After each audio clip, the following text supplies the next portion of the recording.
एक भारत आत्मनिर्भरशील भारत भिन्नता मध्य एकतार वार्ता देवा पाई जलेश्वर और कर्मदा पुलिस पक्षर आयोजित होछि एकता दौड़। सरदार वल्लभ भाई पटेल को 150तम जन्म जयंती उपलक्षे राष्ट्रीय एकता दिवस अवसर में यह दौड़र आयोजन करा जायछि।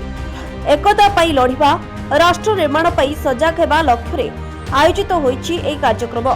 जलेश्वर एसडीपीओ सुब्रत कुमार बेहरा समेत पुलिस एवं स्वेच्छासेवी संगठन युवक माने जलेश्वर हॉस्पिटल नुआ बाजार पर्यंत गणदौड़े सामिल होते। सेहीपरि कर्मदारे मध्य थाना पक्षरु पुलिस और स्वेच्छासेवी संगठन कर्मी माने अनुकूल मंदिर पर्यंत गणदौड़े सामिल होते। Bureau report Geetanjali news Odia.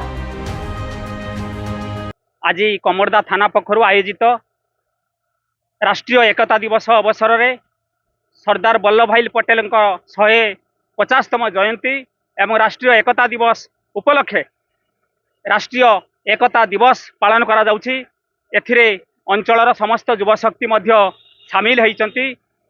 यार वार्ता होउछि ए समाज को युवशक्ति माने निशामुक्त होई ए समाज को केमिति आगे नेबे तथा राष्ट्रर हित पई स्वच्छता एवं निरपेक्षता निर्भीकता सहित आमे केमिति समाज को गढ़ी पारिबा, मुक्त समाज स्वच्छ समाज केमिति गठन हो पारिबो सेही बाबद रे आज कमरदा थाना पक्षरु एक कार्यक्रम आयोजित करा जायछि। एक भव्य कार्यक्रम गणदौड़ माध्यम रे यार वार्ता समाज को रखा जाय पारिछि।